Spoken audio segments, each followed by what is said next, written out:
नमस्कार दोस्तों, मैं हूं डॉक्टर अनंत राठी, मनोचिकित्सक एवं नशा मुक्ति विशेषज्ञ, बीकानेर, राजस्थान से।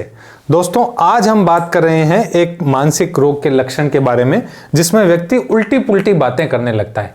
बहुत से जो रिश्तेदार हैं वो अपने मरीज को लेकर के मेरे पास आते हैं कि डॉक्टर साहब वो तो बातें एरी बेरी करे, अजीब ही बातें करे, मैं कहीं पूछा हूँ जवाब कहीं और ही देवे। तो इसकी जो बीमारी है इसको हम एक कहानी के माध्यम से समझने की कोशिश करते हैं। आज जो है हम हरीश की बात करेंगे, जो कि 19 साल का एक लड़का है और कक्षा 12 में वो पढ़ता है। कुछ पिछले जो है 2-3 महीने से उसकी माँ ने गौर किया है कि हरीश जो है वो अजीब सी बातें करता है। माँ उससे पूछती कि तू खाना खाएगा, माँ पूछती खाने के बारे में, तो वो जवाब देता कि कॉलेज में आज छुट्टी है। माँ उससे पूछती खाने में क्या खाएगा, तो वो कहता कि रविवार को मामा जी आएंगे। इस तरह से अजीब सा जवाब देता, जो पूछती मैं उस तरह का कोई जवाब नहीं, उससे एकदम अलग ही जवाब देता है। जाने इसके दिमाग में क्या चल रहा है, मैंने कुछ पूछा, ये जवाब कुछ और ही दे रहा है।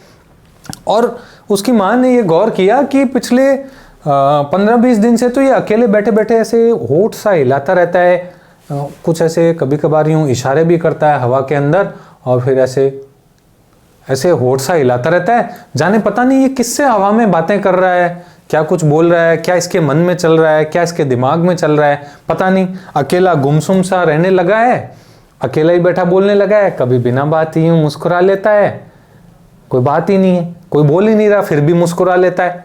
और पूछो तो अजीब सा जवाब, उल्टा जवाब, डिस्कनेक्टेड, जिनका आपस में कोई संबंध नहीं है। जो पूछो और जो जवाब, उसमें कोई संबंध नहीं। या कोई लंबा जवाब अगर देगा तो उसमें जो 2 लाइनें बोलेगा वो, उसमें भी आपस में कोई संबंध नहीं।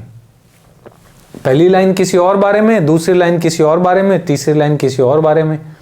इस तरह से वो जवाब ऐसा देता है कि किसी को समझ में ही नहीं आता ये क्या बोल रहा है। इस तरह उल्टी पुल्टी बातें ये करने लगा है। हमें तो बहुत ज़्यादा चिंता हो रही है, इसका क्या करें डॉक्टर साहब, आप देखिए।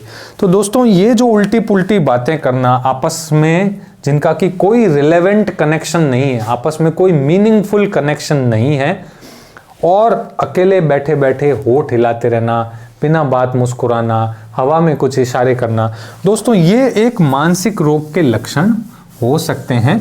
इस मानसिक रोग को हम जो है सिजोफ्रेनिया, या इससे मिलते जुलते कुछ और बीमारियां भी होती है, सिजोफ्रेनिफॉर्म डिसऑर्डर या स्किज़ोटिपल पर्सनैलिटी डिसऑर्डर, तो या acute and transient psychotic disorder. तो इस तरह की बीमारियां कुछ होती हैं जिसमें रोगी को इस तरह के लक्षण आते हैं कि जो बात है वो एकदम आउट ऑफ द कंटेक्स्ट, जो बात चल रही है, जो बात पूछी गई है, उससे बिल्कुल अलग बात करना, अकेले बैठे बोलते रहना, होठों से बुदबुदाते रहना, बिना बात हंसना, लोगों में इन्वॉल्व नहीं होना, ध्यान नहीं होना कि लोग क्या बात कर रहे हैं, आपस में क्या कह रहे हैं, उसमें उसका कोई इंटरेस्ट नहीं है, उसकी अपनी एक अलग दुनिया में दिमाग खोया हुआ है।